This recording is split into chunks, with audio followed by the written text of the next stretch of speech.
Possibility Perspective with me, Jess. Authentic, bold, and challenging conversations. You'll hear stories from me, conversations with peers, and interviews with experts on a variety of topics, all with different perspectives. Now, let's get started.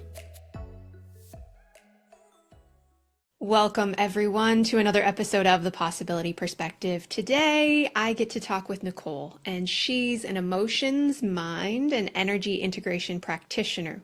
Woo! Okay, and we're going to get into what that means.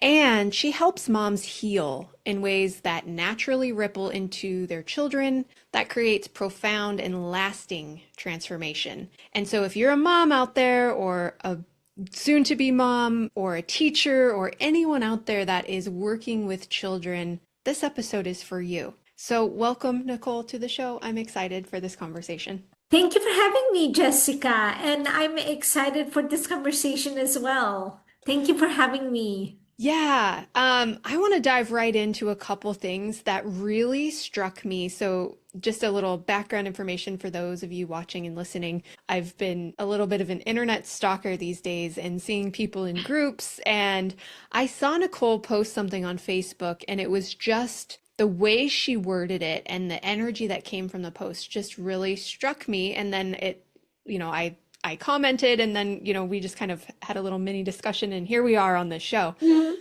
But you said this phrase, and it just hit me so powerfully. You help moms heal their hearts and find their glow. And that's mm-hmm. such a beautiful, beautiful statement. And so I want to know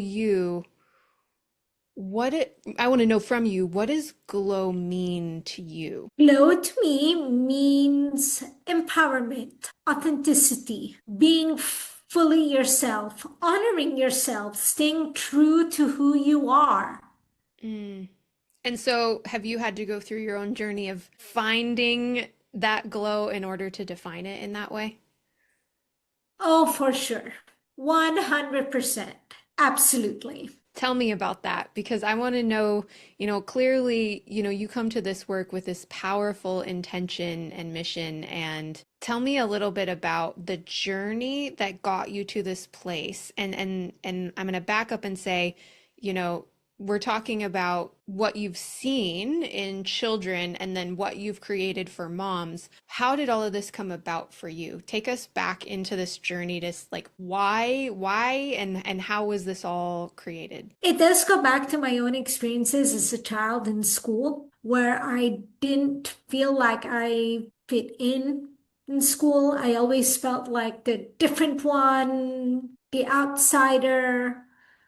I was bullied a lot at school.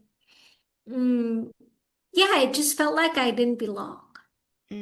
So I guess it all started from there as well. Yeah. And then I became a teacher myself. And part of me wanted to protect my students if some of them confided in me that they felt the same way, because I understood that. So a lot of my journey has been getting in touch with my own emotions. And that's where the inner glow comes in.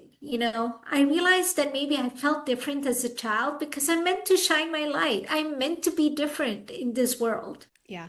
Yeah. I love that. And it's so true. And I find the older I get, the more confident I am in my quote, being different, right? My differences, because now those differences are gifts, and we're all made different for a reason, right? And it's funny how, for whatever reason, the programming is when we're younger is to fit in, don't stand out, don't be different, right? Just at least where I, my experience of that. And I found that me too, at times, especially as I got a little bit older in school, I started to dim my light more and more and more because of that. I have to fit in. I have to be I have to do this. And now it's kind of the opposite as I've gotten older, that I'm like, I don't want to dim myself. I'm a bright light, and I'm going to shine in all my differences and all my quote weirdness. I love that. And that is exactly what glow means to me.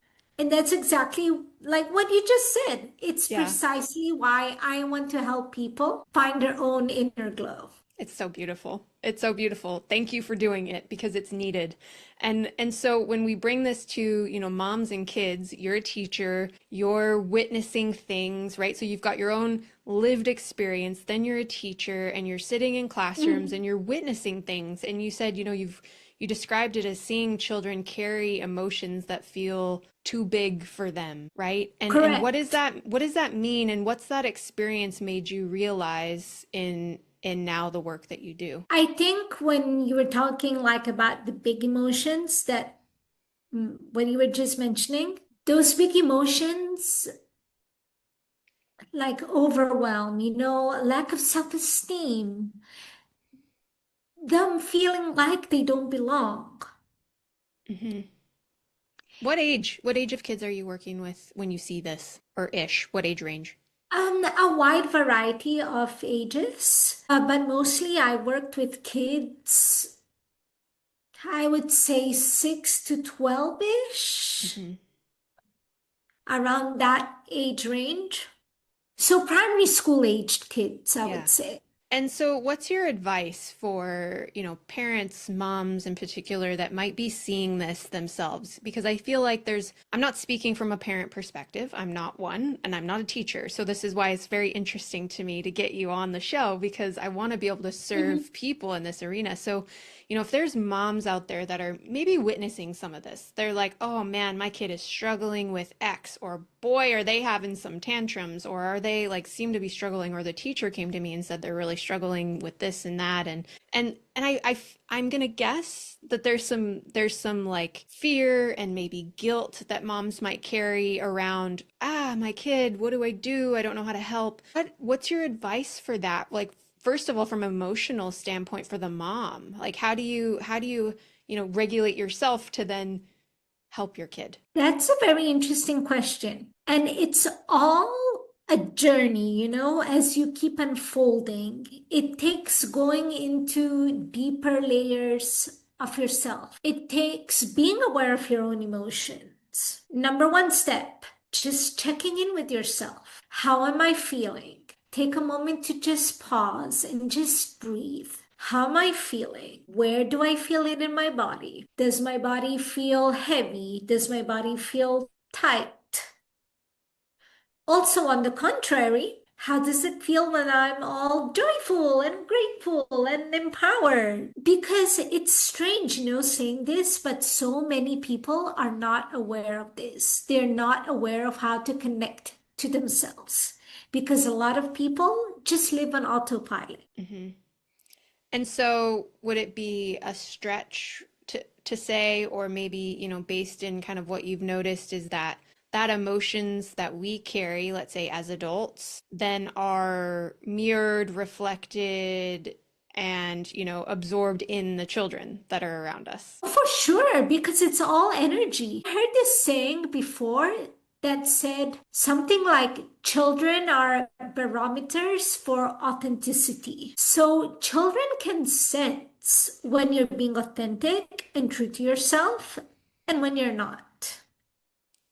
In fact, if you're feeling angry inside, but you're calm towards a child. They can sense that, and Mm. they can be like, okay, there's a disconnection here. But this is what I saw a lot at school, right? Especially with moms. They were helpless and frustrated. They were very well intentioned because they wanted to help their kids, of course. But that's when I saw that like the kids pick up from their parents Hmm. energetically, because emotions are energy at the end of the day, energy in motion. Hmm. So I think it's very, very important to ask ourselves curious questions without judgment, especially if you're a mom and your child triggers you. What is happening within me? What's the story that I'm telling myself? What is the meaning that I'm giving this? It seems like parenting is an opportunity for continued and deeper healing and personal growth if you haven't done it already. Oh, And for well, sure. And maybe I'll For retract that sure. statement of already done it because I don't think we're ever done healing and growing and No. evolving. So I'll correct myself there in that statement, but it does seem like it's an enormous opportunity because the children are a bit of a mirror to you of They what's are a going on mirror. inside. For And sure. so how do you help with, because you said something really important, witnessing without judgment? That's hard to do, right? Especially if you're someone who is like striving to be, you feel big emotions as an adult, right? You're Mhm. empathic, you feel big emotions as an adult, you love your kids, you really want them to succeed.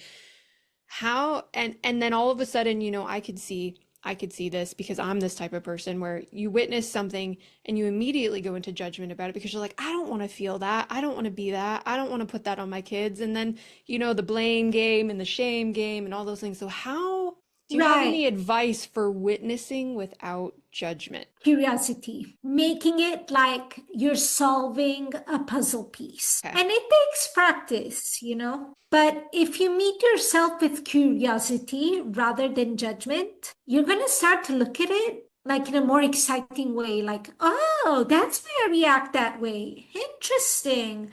I wonder what story I'm telling myself. Okay. So almost like, okay, so if like real time example, like if you're kind of like a detective, I saw this in a video once too, about not about parenting, but just around kind of actions and reframing your mindset. But it is kind of a bit of a reframe where this thing comes up and, we immediately go to like, oh, I can't believe I acted that way, or I can't believe I did this, or, we're judging, Mhm. we're judging, we're judging, we're judging. So it's almost like a detachment where you're like looking at this like unrelated to you and witnessing as like a detective, like you said, interesting. And I feel like, so I almost immediately felt myself relax when you said interesting, because if you look at it that way, you're immediately removing the judgment and you're just observing, like, oh, I wonder where that came Exactly. from.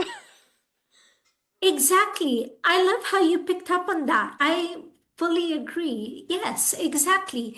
And it's kind of like, I like to call it a bird's eye view and getting out of the forest. Yeah. Okay. So that's thing one. I mean, or not thing one rather, but like when we're looking at this, okay, so first we witness it in our kids, and then we have to have that awareness to be like, okay, well, this is probably coming from somewhere, and I got to look at Mhm. myself. And so now we're going to do that with a bird's eye view with non-judgment, and we're going to get curious. And then we can do the things like you talked about, like regulate, get curious, and look at that. And then I feel like what's the next step after that? Okay, so this was the number one step, what we just talked about.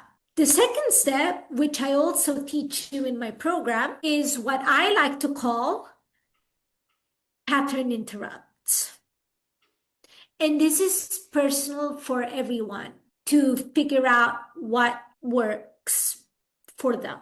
But for example, I just like to take a deep breath and say, okay, I'm safe to choose differently now. Or it can be something physical, like going for a walk. Okay, so I've practiced a pattern interrupt once, and it was the silliest example of something, but it really truly worked. So I was getting in my car to go home from work, and for whatever reason, there was like something like the key in the ignition was like stuck. Like I don't know if it was the steering wheel or what, but I couldn't Mhm. turn the ignition, and I was getting frustrated because I was hungry, I was in a hurry, I wanted to get home, and I'm like, this stupid car and the stupid ignition, and it won't stupid work. And I was just getting more and more and more and more worked up, right? Emotionally, just like, this is the dumbest thing. Why isn't this working? And so finally, I was like, no, I'm done with this. So I got out of my car. I stood in the parking lot and spun in 3 circles and somebody was witnessing me do this, by the way, and they were like, what are you doing?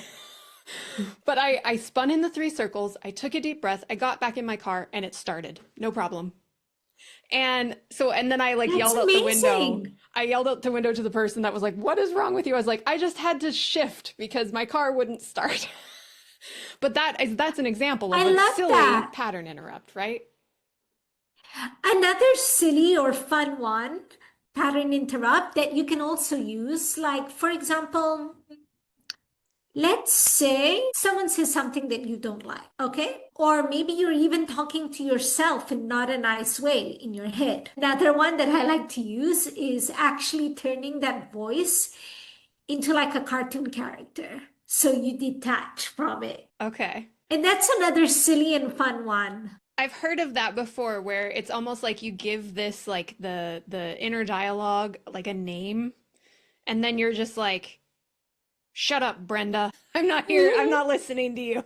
Sorry if Yes, anyone's named yes, Brenda, but naming your inner dialogue. yeah. Absolutely. Yeah. And then it's just like the silliness of it, right? Like bringing some light to it and some silliness to it can oftentimes shift us enough to regroup and be like, okay, like you said, take the deep breath. I have the safe space to choose differently now. And then we approach the whole situation differently with a different energy. Exactly. And this can be if your child triggers you, for example, you can put this into practice. And then when your energy shifts, your child's energy shifts as well.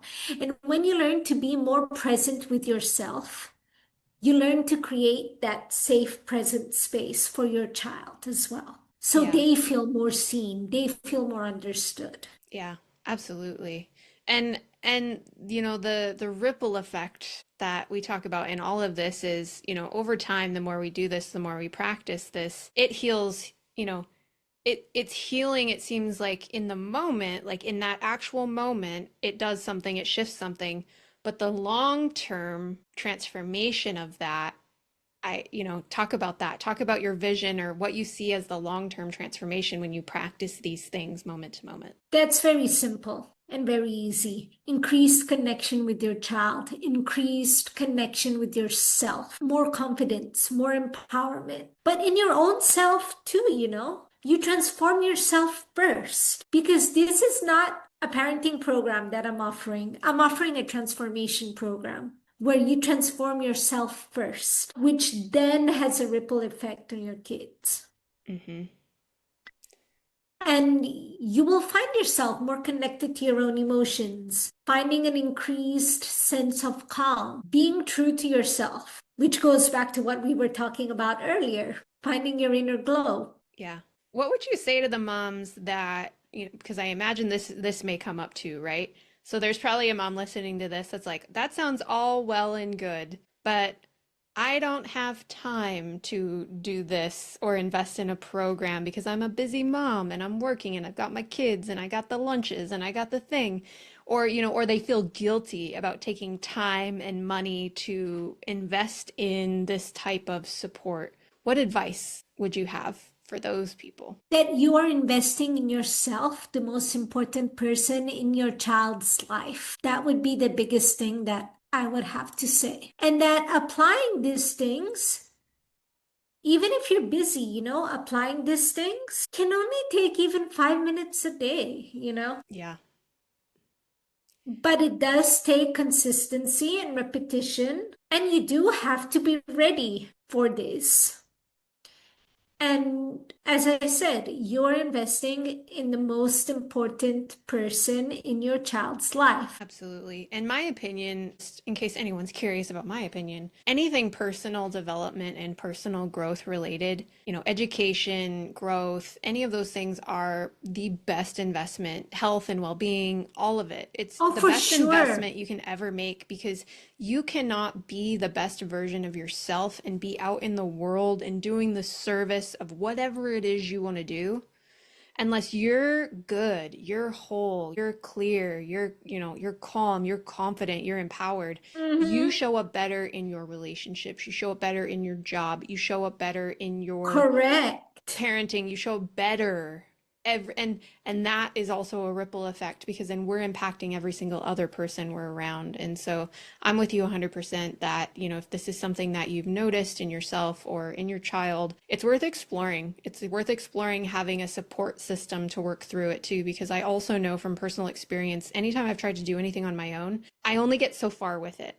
And then it's like, okay, I got here, I've read the books, I've done the thing, I've done all this, but it really propels you to another level when you have someone supporting you through this process. To hold a safe space for you, for sure. And also, as this podcast is called The Possibility Perspective, see the possibilities that can come out of this, You're gonna be a totally different person. Yeah, absolutely. So, for any mom or any person listening to this that feels exhausted, that feels anxious, that feels like she's failing, that feels, like where do I begin? What's so first of all, what's one small step that she can take right now, today, like as soon as this podcast is over, what can she start to do immediately? And then what is your parting advice? Like if somebody took away one thing from this whole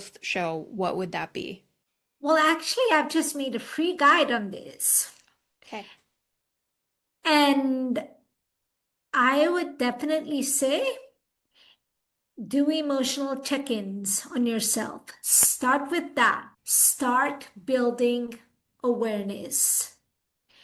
Maybe if you have to, even put an alarm on your phone. Then, step one, take a moment, just ground yourself, just feel your feet on the ground, just take a deep breath.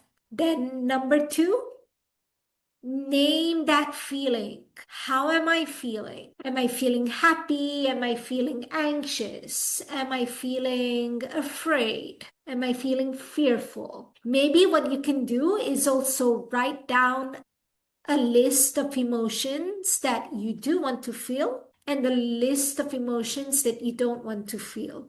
And then during these check-ins, refer back to that list. And then step number three, where is it showing up in my body? In my hands, in my stomach, in my throat. And step four, just reflect and respond. What is this trying to teach me? Is there any way that I can release this? What do I need now? And I have a free guide on these steps. Perfect. So we're going to get that and we're going to link it in the show notes for anyone who is interested in that. You can get the free guide. I'll make sure we have a link to it. And then long term, big takeaway, what's your message? What's your hope? What's your vision for moms, for kids, for the world? Well, I'm a big believer that if moms heal themselves, their children naturally thrive. And that's my big vision, for heart healing. That's absolutely beautiful. Thank you so much for being here today. And I really appreciate you showing up, doing the work, creating space for people to heal and grow and find their glow. And I wish you amazing success in all of that. And for all of you listening today, have so much we can do for ourselves and for the world on a continual basis. And all we have to do is just continue showing up, stay the course, show up, do the best you can. From that, transformation is inevitable. And so I wish all of you well, and I wish you great energy, finding your glow, and please share this episode with someone you think will find it helpful. And until next time.